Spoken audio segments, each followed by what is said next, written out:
మన ప్రజాశాంతి పార్టీని గెలిపించుకుంటే ఇలాంటి పనికిమాలిన అవినీతి కుటుంబ కుల చట్ట విరుద్ధంగా మాట్లాడినోడు ఎవరు నోరికి మాట్లాడు.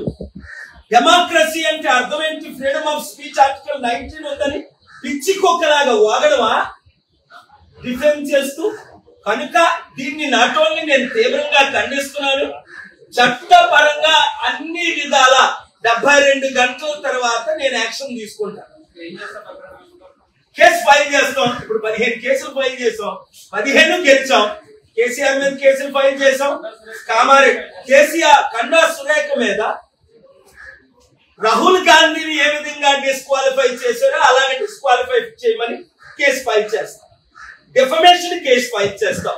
పబ్లిక్ ఇంట్రెస్ట్ లిటిగేషన్, ఎందుకంటే ఆవిడ పబ్లిక్ ప్రాపర్టీ కనుక ఆవిడ మీద ఫైల్ చేస్తాం. అలాగే సెక్షన్స్ చాలా ఉన్నాయి. ఐపీసీ 490, 500 ఉన్నాయి. చదవమంటే మీకు చదువుతాను, టైం లేదు కనుక. చాలా సెక్షన్స్ ఉన్నాయి.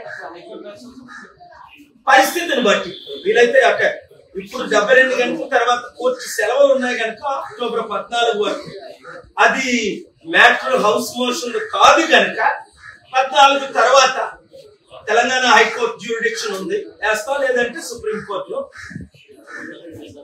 రాజీనామా చేస్తే పదవి నుండి తొలగిస్తే నాకు కేసు టైం వేస్ట్ అవ్వకుండా మిగులుతుంది. లేదు అంటే మహిళలందరినీ గౌరవించడానికి కాంగ్రెస్ పార్టీ పొలిటికల్ పార్టీ అన్ని పార్టీలు పిచ్చి పిచ్చిగా వాగుతున్నారు.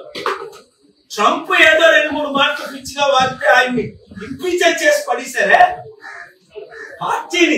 పార్టీ నుంచి తొలగించడానికి రిపబ్లికన్స్ ట్రై చేశారే. ఒక ప్రెసిడెంట్ ఆఫ్ అమెరికా మన దేశం ఎందుకు ఇంత దరిద్రం అయిపోయింది? ప్రతిసారి నేను వాదనలు వినిపించేటప్పుడు పొలిటికల్ కరప్షనే, రాజకీయ నాయకులు, నేను ఒకసారి ఎగ్జాంపుల్ ఇచ్చాను బిల్ క్లింటన్ అంటూ, అమెరికాలోనే రాజకీయ నాయకులు అందరినీ ఒక పడవలో పెట్టి ముంచేస్తే మంచిదని. ఆయన ఏమన్నాడంటే మమ్మల్ని ముంచిస్తే మాకంటే వరస్టోలు వస్తారని.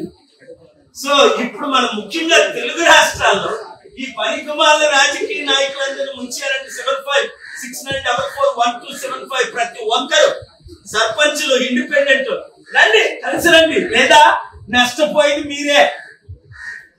లక్షల కోట్లు అప్పు.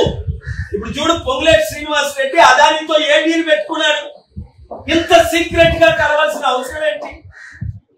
ఈడీ నోటీసులు ఆయనకి పంపించి ఆయన కంపెనీలు లాక్కోవడానిక, లేదా ఆయన బీజేపీలో చేర్చుకోవడానిక, మరలా తెలంగాణ గవర్నమెంట్ ఏకనాథ్ సిండే లాగా డిస్ట్రాయ్ చేయడానిక, లేదా మన బీసీలు ముఖ్యంగా వీళ్ళు అమ్ముడుపోయిన బీసీలు వదిలేయండి, పార్టీలు మారిన బీసీలు వదిలేయండి.